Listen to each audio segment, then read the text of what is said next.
Hola, yo soy Mar y bienvenidos a un nuevo video en mi canal. El video de hoy se trata de Foley Sounds o efectos de sala.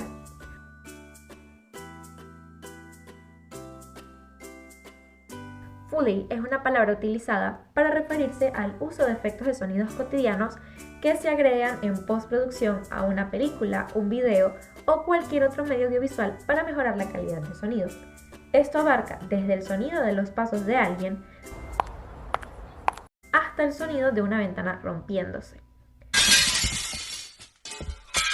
Estos sonidos se llaman Foley en honor a Jack Foley, un artista que se especializó en efectos de sonido y se hizo famoso para la década de los años 20. Un artist Foley es una persona encargada de recrear dichos sonidos de los que hablamos anteriormente. Su trabajo es reemplazar los sonidos que no se pudieron captar desde el set o que necesitan ser más claros para una experiencia de audio muchísimo más enriquecedora.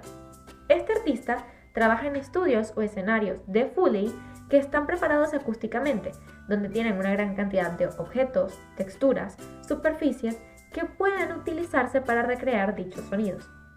Estos artistas tienen que ver las películas para las que van a trabajar completas en más de una ocasión para poder realizar una lista de sonidos a grabar.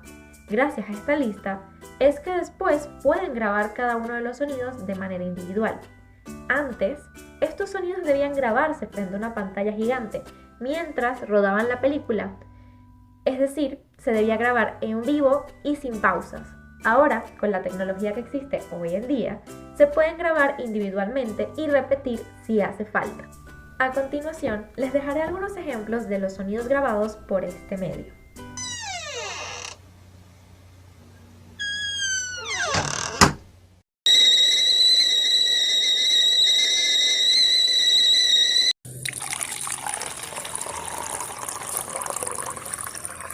Y bueno, esto ha sido todo por el video de hoy.